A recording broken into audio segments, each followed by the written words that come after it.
Part 1. The What and the So What. Lesson 1. The Importance of What. Whatever you're selling, you need to tell buyers in words what you're selling and why they should care about that. How will they be better off after they buy? Marketers call these two concepts features, the what, and benefits, the so what. We'll cover the first of these two often overlooked elements in this lesson. I say often overlooked because flaws in these elements are some of the most common problems that I see in the copy that clients ask me to look at and improve. We'll start with the what and then get to the so what in an upcoming lesson. For a starting point, here's a simple example I found on the web. As an explanation on a home page of what the site is all about, it's not bad. Not bad at all. Gecko Routes is an online travel guide with a focus on showing you how to get to your next destination. Notice that this sets expectations. It tells you that this is a site that will tell you how to get from place A to place B. Here's a more troublesome example. I once had a client who wanted to start a business helping people write a so-called ethical will. What's that, you might ask?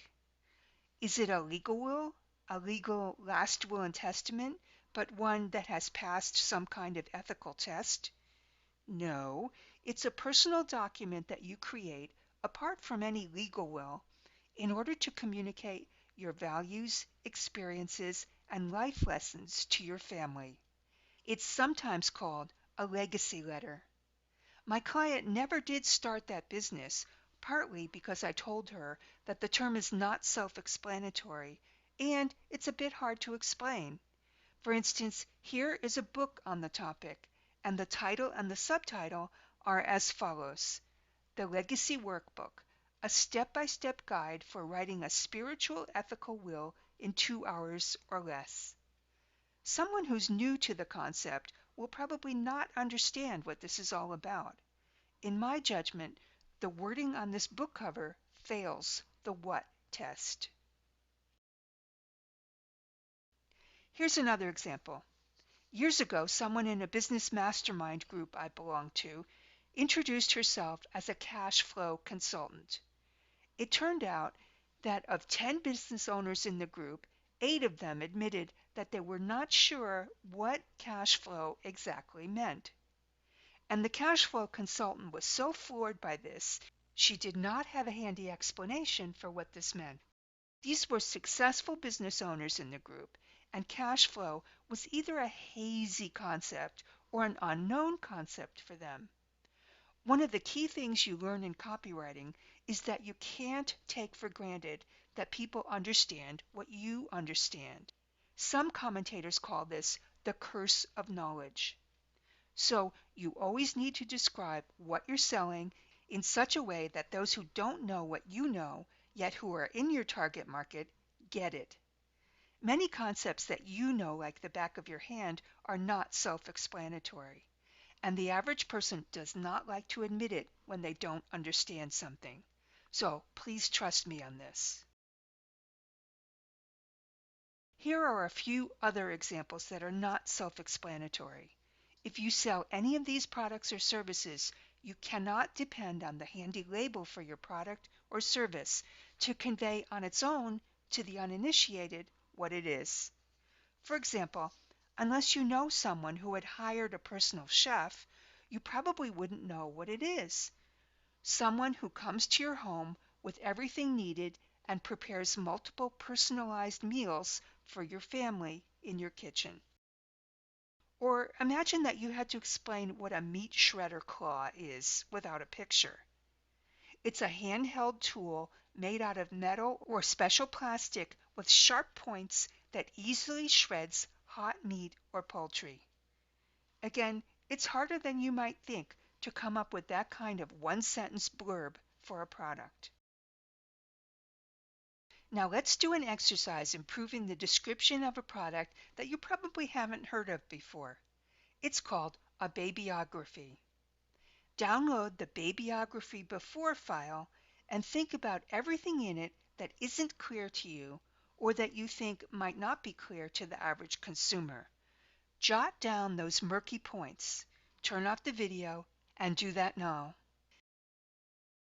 Be looking at the before description as I summarize the points in it that most people in my copywriting class found unclear. First, the word scroll is problematic. Most of us think of a scroll as something that rolls up, yet the photos show something in a frame. Alternatively, the copy uses the word certificate. That's like a low-grade diploma and a bit more consistent with this item being framed. Second, the phrase museum quality is mystifying. Most people in my class where we discussed this didn't know what it meant. Some thought it meant parchment, and isn't parchment kind of fragile?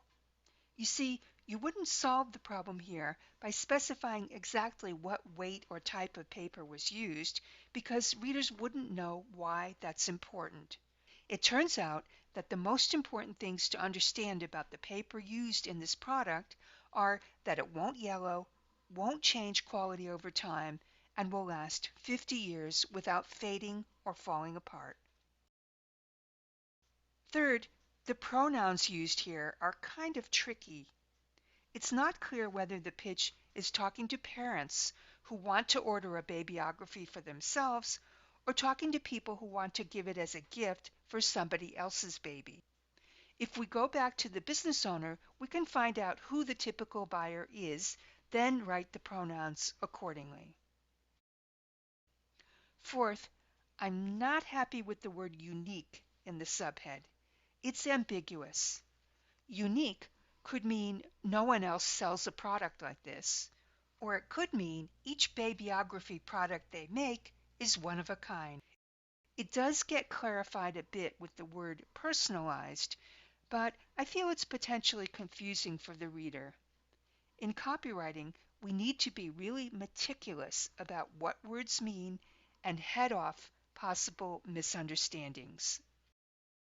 Before we look at some rewrites of this product description, let's consider in the next lesson 6 ways to clarify the what for something that we're promoting.